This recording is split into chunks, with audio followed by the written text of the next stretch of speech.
Hello everyone. अगर आप भी आरआरबी ग्रुप डी की तैयारी कर रहे हैं यानी कि रेलवे ग्रुप डी की तैयारी कर रहे हैं और आपका भी पेपर आने वाला है तो ये 10 मिनट का वीडियो आपके लिए बहुत इंपॉर्टेंट होने वाला है। आज की इस वीडियो में हम आरआरबी ग्रुप डी के प्रीवियस ईयर क्वेश्चन करेंगे। 25 ऐसे प्रीवियस ईयर जो हर बार पूछे गए, पिछली बार भी जो 2019 की आरआरबी ग्रुप डी आई थी उसमें भी पूछे गए थे। तो पहला क्वेश्चन है कि भारतीय संविधान सभा द्वारा राष्ट्रीय जो ध्वज है, जो हमारा तिरंगा है, उसको कब अपनाया गया, यानी कि तिरंगे को संविधान सभा के द्वारा अडॉप्ट कब किया गया, ये आपसे पूछा है। इसका मेरे भाई सही जवाब होगा 22 जुलाई 1947 को हमने अपनी भारतीय संविधान सभा के द्वारा तिरंगे को अडॉप्ट किया था, यानी कि ऑप्शन नंबर बी आपका बिल्कुल करेक्ट होगा।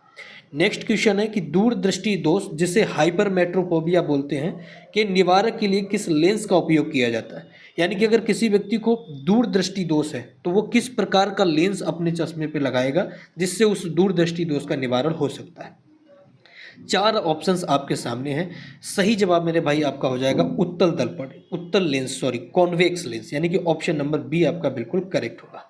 दूरदृष्टि दोष के लिए कॉन्वेक्स लेंस का इस्तेमाल करते हैं, निकट दृष्टि दोष के लिए कॉनकेव लेंस का इस्तेमाल करते हैं। ये दो चीज़ें आप ध्यान रखना।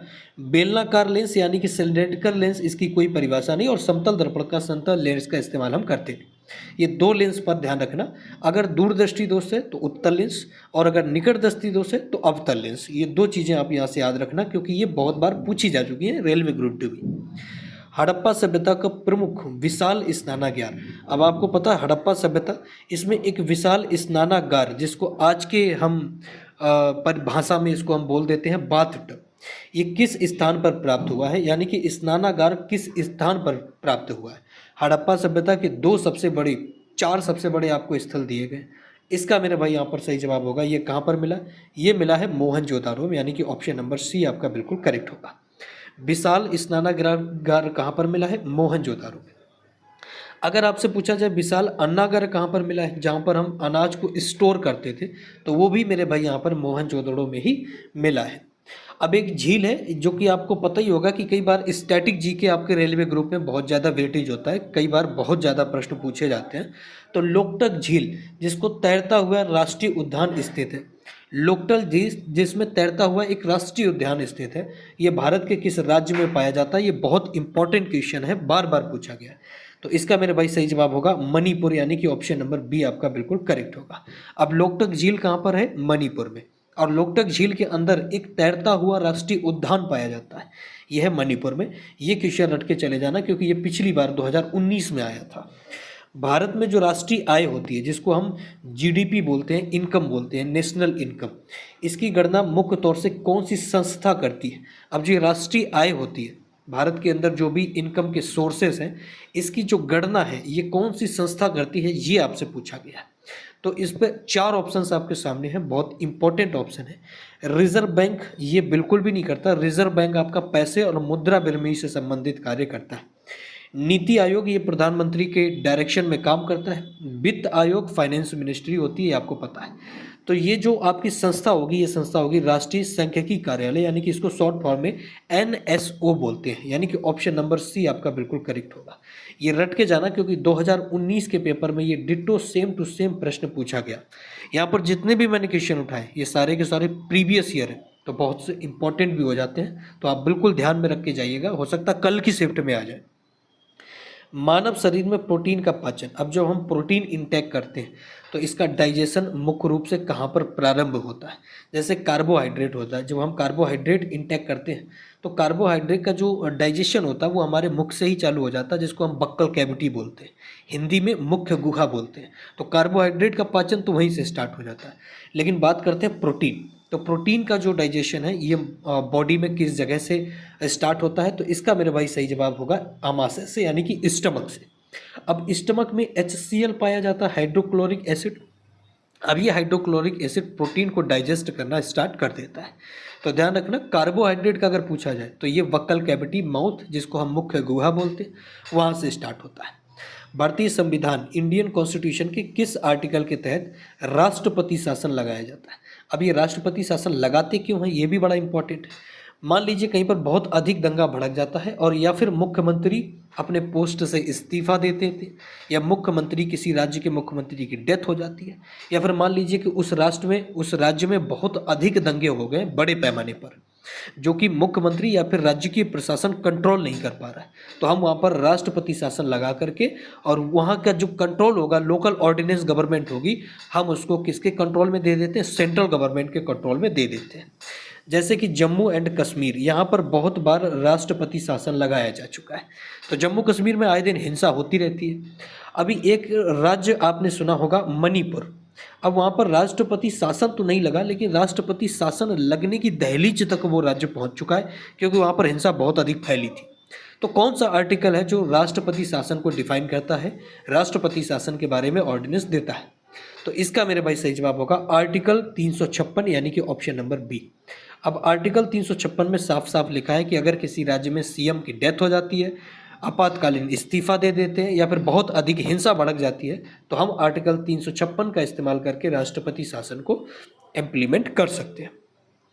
अब एक स्टैटिक का क्वेश्चन आता है कि बिहू ये एक नृत्य है, ये किस राज्य का प्रमुख लोक नृत्य है? बिहू ये बहुत बार पूछा जाता है, आप यहाँ पर इंपॉर्टेंट लगा लेना, रेलवे ग्रुप डी का ये सबसे इंपॉर्टेंट क्वेश्चन है। तो इसका मेरे भाई यहाँ पर सही जवाब होगा, ये है असम का, ऑप्शन नंबर फर्स्ट आपका बिल्कुल करेक्ट है। अब मैंने इसको यहाँ पर इसलिए रखा है क्योंकि असम आप देख रहे होंगे करंट अफेयर का लगातार हिस्सा बना हुआ है फ्लड को लेकर के, क्योंकि असम में बहुत अधिक बाढ़ आई है। फ्लड को लेकर के देश और दुनिया भर की नजरें इस समय असम पर टिकी हुई है, तो असम से क्वेश्चन उठना यहाँ पर बिल्कुल वाजिब है। किसी न किसी शिफ्ट में असम से स्टैटिक का पार्ट जरूर पूछ लिया जाएगा, तो इस क्वेश्चन को मैंने इस वजह से यहाँ पर उठा करके रख लिया है। तो ऑप्शन आप देख लीजिएगा। अब भारी जल यानी कि जो हैवी वाटर होता है, इसका रासायनिक सूत्र क्या होता है? अब ध्यान दीजिए, आप आरआरबी रेलवे ग्रुप डी बनने जा रहे हैं, सरकारी नौकरी आप लगने जा रही है, तो H2O जो पानी का सूत्र होता है, आपसे ये तो बिल्कुल भी नहीं पूछेगा, आपसे पूछेगा कि हैवी वाटर का सूत्र क्या होता है। तो ध्यान में रखिए भैया, केमिस्ट्री का ये बहुत अच्छा क्वेश्चन है। DTO यानी कि ऑप्शन नंबर बी आपका बिल्कुल करेक्ट होगा।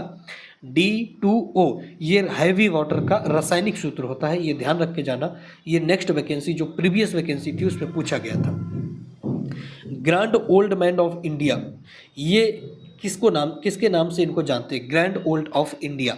ये क्वेश्चन हिस्ट्री का है, बहुत अच्छा क्वेश्चन है। तो मेरे भाई इसमें 4 ऑप्शंस आपके सामने दिए गए हैं, इसका सही जवाब होगा दादा भाई नौरोजी, यानी कि ऑप्शन नंबर सी आपका बिल्कुल करेक्ट होगा। अब दादा भाई नौरोजी को grand old man of India के नाम से जानते हैं, रट के चले जाना, ये ग्रुप डी में बहुत बार पूछा गया है, इस बार भी आएगा। क्षेत्रफल की दृष्टि से भारत का सबसे छोटा राज्य आपको बताना है कि जब सबसे छोटा स्मॉलेस्ट स्टेट जो होगा क्षेत्रफल की दृष्टि से, वो कौन सा होगा? तो इसका मेरे भाई सही जवाब होगा गोवा। आपने देखा होगा महाराष्ट्र, इसके नीचे गुजरात है, उसके नीचे आप जब देखेंगे तो इतना छुटकू सा आपको मिलेगा, वो कौन सा है? गोवा है। ये छोटा सा राज्य कौन सा है? तो ये है मेरे भाई गोवा, जहाँ पर हम शौक से घूमने जाते हैं। बीचेस बड़े प्रसिद्ध है गोवा के, तो क्षेत्रफल की दृष्टि से सबसे छोटा राज्य हो जाएगा आपका गोवा। सबसे बड़ा राज्य भी पूछा जाएगा तो वो हो जाएगा मेरे भाई राजस्थान। किसी वस्तु के द्रव्यमान यानी कि जो मास होता है एंड वेग जो वेलोसिटी होती है, इसके गुणनफल को क्या कहते हैं? यानी कि किसी वस्तु के मास जो उसका वेट होगा और उसकी वेलोसिटी, इसके गुणनफल को क्या कहते हैं? ये फिजिक्स का बहुत इंपॉर्टेंट क्वेश्चन है। मास एंड वेलोसिटी, इसका जो प्रोडक्ट आएगा वो आपसे पूछा है कि वो क्या होता है। तो मेरे भाई फिजिक्स का बहुत अच्छा है, सही जवाब होगा संवेग, यानी कि मोमेंटम, संवेग होगा, यानी कि ऑप्शन नंबर बी आपका बिल्कुल करेक्ट होगा। किसी वस्तु को अगर आप मोमेंट देंगे, यानी कि उसका मास होगा, कुछ ना कुछ तो द्रव्यमान होगा, और उसको अगर वेग देंगे तो भैया उसका सही जवाब क्या हो जाएगा? सही जवाब होगा संवेग। ठीक है, तो ऑप्शन नंबर बी आपका बिल्कुल करेक्ट होगा।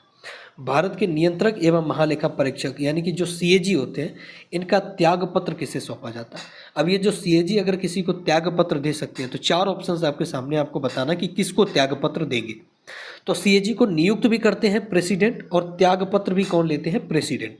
ऑप्शन नंबर सी आपका बिल्कुल करेक्ट होगा। CAG को नियुक्त कौन करते हैं? President, by the recommendation of prime minister. वो अपने स्वभाव की इच्छा से नहीं कर सकते हैं, by the recommendation of prime minister. और इस्तीफा भी कैसे लेंगे? राष्ट्रपति ही उसका इस्तीफा लेंगे।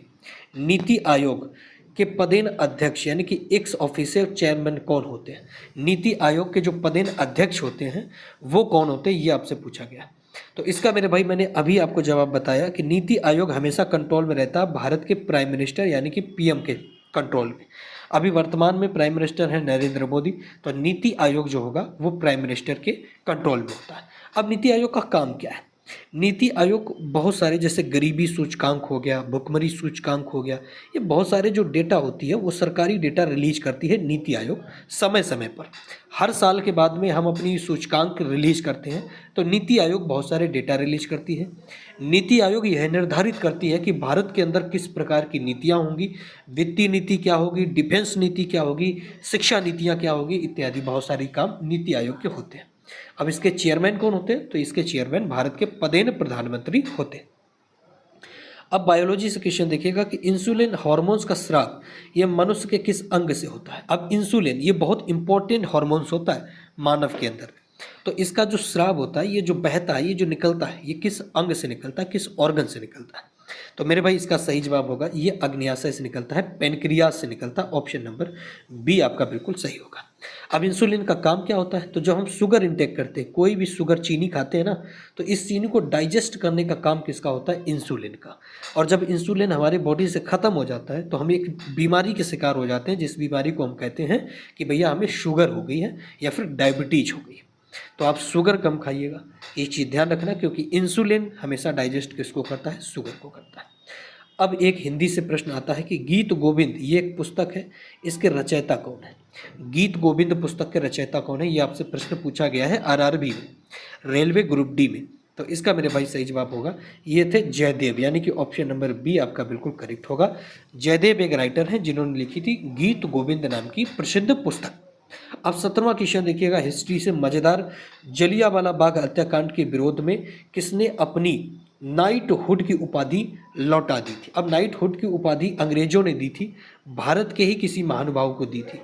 तो जब जलियांवाला बाग हुआ, अब ये कब हुआ? ये 1919 में बैसाख पूर्णिमा के दिन हुआ था।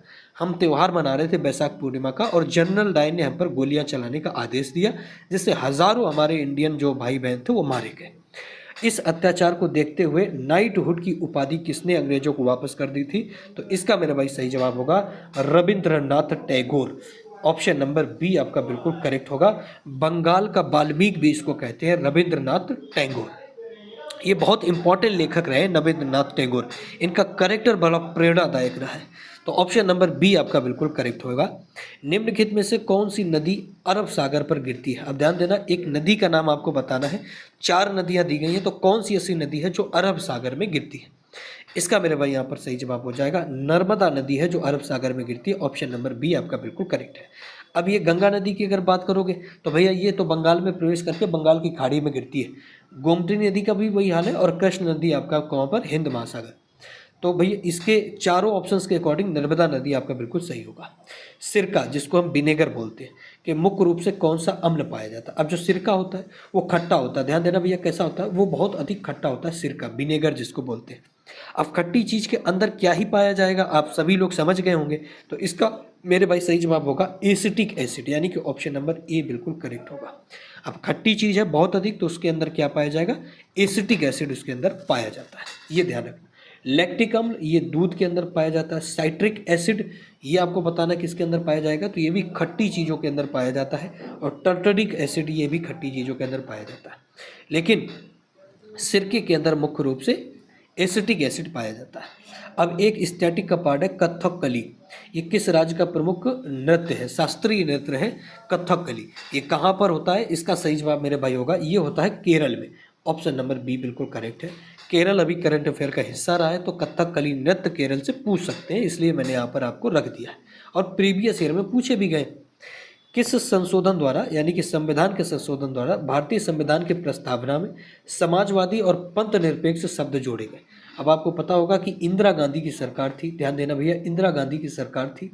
और कौन सा संविधान संशोधन था ये आपसे पूछा गया है। तो इंदिरा गांधी की सरकार में 42वां संविधान संशोधन होता है 1976, ऑप्शन नंबर फर्स्ट, जिसमें 3 शब्द जोड़े गए थे, समाजवाद, धर्मनिरपेक्ष, और एक शब्द और जोड़ा गया था जिसका नाम था अखंडता। ये ध्यान रखना भैया, 3 शब्द जोड़े गए थे इंदिरा गांधी की सरकार में। 42वां संविधान संशोधन 1976। तो इतना इन्फॉर्मेशन आप इस क्वेश्चन से याद रखिएगा। प्रकाश वर्ष, लाइट ईयर, निम्नलिखित में किसकी इकाई है? अब प्रकाश वर्ष ये किसकी इकाई है आपको ध्यान रखना होगा। तो प्रकाश वर्ष से हम बड़ी बड़ी दूरियां, जो बड़े पैमाने की दूरियां हैं उसको मापने का काम करते हैं। सही जवाब होगा ये डिस्टेंस यानी कि दूरी की इकाई है। ऑप्शन नंबर सी बिल्कुल करेक्ट होगा। अब छोटी दूरी को तो हम किलोमीटर में नाप लेते हैं, लेकिन जो बड़ी दूरी है जैसे कि ये अर्थ है और ये मून है, इसके बीच की दूरी को हम किलोमीटर में नहीं नाप सकते, तो हम किस में नापते हैं, लाइट ईयर यानी कि प्रकाश वर्ष में नापते हैं इसको। तो इस चीज़ को मेरे भाई यहाँ से आपको ध्यान रखना होगा। 23वां क्वेश्चन देखिएगा, निम्नलिखित न्यायिक यानी कि ICJ का मुख्य न्यायालय जो मुख्यालय है ये कहाँ पर है। अंतर्राष्ट्रीय न्यायालय का मुख्यालय कहाँ पर। 23वां क्वेश्चन बहुत अहम हो जाता है। तो इसका मेरे भाई 20 ऑप्शन नंबर सी आपका बिल्कुल सही हो जाएगा। यह है द हेग नीदरलैंड में, यानी कि ऑप्शन नंबर बी बिल्कुल करेक्ट होगा, जहाँ पर अंतर्राष्ट्रीय न्यायालय पाया जाता है। अब 24वां प्रश्न देखिएगा कि भारतीय रिजर्व बैंक RBI का राष्ट्रीयकरण कब हुआ था। अब राष्ट्रीयकरण की यहाँ पर बात की जा रही है कि ये कब हुआ था। तो 1935 सॉरी, यहाँ पर इसका निर्माण किया गया था, लेकिन राष्ट्रीयकरण कब हुआ ये आपसे पूछा गया है, बड़ा इंपॉर्टेंट। इसका मेरे भाई सही जवाब होगा 1949, इंदिरा गांधी की सरकार में इसका राष्ट्रीयकरण किया गया था। आज़ाद हिंद फौज की स्थापना का विचार सबसे पहले किसने दिया था। तो आज़ाद हिंद फौज इसकी स्थापना किसने करी, नेताजी सुभाष चंद्र बोस ने करी। लेकिन इसका विचार सबसे पहले कब दिया था, तो मोहन सिंह ने दिया था, जो कमांडर थे आज़ाद हिंद फौज के।